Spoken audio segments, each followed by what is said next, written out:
Welcome, Pokemon fans of all ages, to Pokemon Forever. In this episode, I will be taking a look at Heart Gold Soul Silver card, and a very special one though, and that is Absol Prime. So before we get on about talking about this particular one, let me just say a few words about the Prime Pokemon. They're kind of special, sort of like EX cards, I suppose, because they evolve because they're not like leveling up a already level stage like 2 or 3 Pokemon. It's evolving straight from like the basic. Like if you got an Electrode Prime, for example, you don't evolve from another Electrode, you evolve straight from Voltorb, which I gotta say is pretty cool. I gotta say I wasn't really into the whole leveling up thing because it took a long time for them to get it set up, you know, and it's just kind of a mess. Now, admittedly, you can't have, you are limited, I believe, to a certain number of Prime Pokemon you can have in a deck, but still, they really are cool because it's like bringing back the old idea of the AX cards. And since they are doing that in black and white, I really don't get why they didn't just start off with, just keep the EX guys and forget about the level X ones. I have no idea. But anyway, yeah, so this is Absol Prime, which the special thing about this one in particular, though, is that he's a basic card. Now, as far as Prime cards go, that doesn't always mean it's going to be a great card, but it's still better than your average one. See, if it's a basic Pokemon, then it's still, even though it's a Prime card, still is not going to be as awesome as if you took the time to get set up with, like a Gengar Prime or something like that. But it still does pretty well, and we'll see exactly how much of a punch it does pack. But before we get started with that, let's take a look at this awesome-looking artwork. So as you can see, Absol here is a dark Pokemon, and you can see that very well accented here with the background swirly color. Something I've always liked about the old-fashioned cards is that they had this awesome swirly color in the background, usually with a Ken Sugimori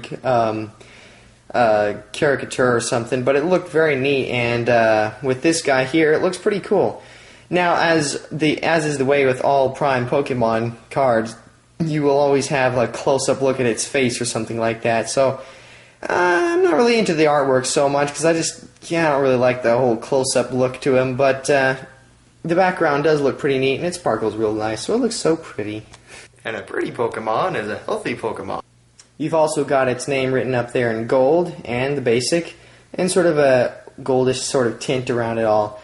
And now it doesn't have the stats down here because, well, it's a Prime Pokemon, so they're not going to waste time on that. And also with the Prime cards, you've also got this spiky texture, like it's, you know, bleh, popping out at you from the picture, and it looks all cool and stuff. I swear, and I'll bet you anything, and remember, you heard it here first, that in a few years, Pokemon cards will be 3D. That'll be the next big thing. Forget EX and Level X and Prime and Legend and all other that. These are 3D cards! Whoa! Yeah, I'm a bit of a conspiracy theorist there. But anyway, let's get on with the actual mechanics of this card. So as you can see up here, he's got an HP of only 80, which does seem to be kind of low, but maybe he makes up for it. Let's take a look. So he's got a Pokebody, which are always cool. Eye of Disaster. As long as Absol is your active Pokemon, whenever your opponent puts a basic Pokemon from his or her hand onto his or her bench, put 2 damage counters on that Pokemon. Now that really at first sounds like a really neat, awesome Pokebody, but the thing is, it means while it's your active Pokemon, which, correct me if I'm wrong, but today it means basically your attacking Pokemon, or the one that is up there in the forefront battling whoever else is up there. So that doesn't really give you much time for this Pokebody to be able to be taken advantage of, and like I said, it's only got 80 HP, so after only a few turns, he's probably going to be down, and won't really count for much, and your opponent, during this time, may be able to afford to wait you out and not actually put the cards down onto his bench. So that may sound kind of good, kind of bad. It just depends on what kind of a Pokemon your opponent has up there as your opponent, and if they can knock out Absol or not. But now its only other attack is 2 energies, one of which is a Dark Energy, and it does 70, that's pretty good actually. Vicious Claw. Choose one Pokemon from your hand and put it into the Lost Zone. If you can't put a Pokemon in the Lost Zone, this attack does nothing. Okay, before I lose you, what is the Lost Zone exactly? If you're new to this game a little bit, then let me tell you what it is. It's sort of like the discard pile, except it's not on the playing mat, it's off to the side somewhere. And what happens is, when a Pokemon goes into the Lost Zone, it's face up and not face down. But the thing about it is that no time during the game can a Pokemon that is in the Lost Zone come back. So it's, you know, kind of the kiss of death. This is when useless Pokemon like Psyduck or, well, I don't know, Venipede or something come in handy. Because if it is a Pokemon in your hand, then you put it into the Lost Zone and you have to pay by sacrificing one of your Pokemon. Now, this is when, you know, useless Pokemon like that do come in handy. But the thing is, it's kind of unfortunate because just to get an attack of 70. And if you can't do this, then it's kind of, I mean, it's useless. You can't use it. So that really is kind of a bummer. He's also got a weakness of fighting ×2, but a resistance of psychic -20. So that's pretty good.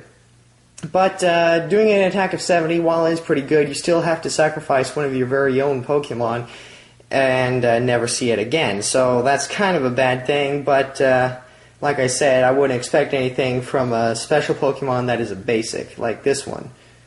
Now, what I would use Absol for is some sort of a last resort sort of thing. I would put him in a deck, especially if I had a dark Pokemon themed deck, and I would use him just for that, probably just because, as a last resort. He takes no time to get set up, 2 energies, and a basic Pokemon. It got an 80 HP, which is good, okay, for a basic Pokemon, and 70 HP is pretty good. And if you're just trying to win that last prize card, just get this game done, then this is a good way to do that.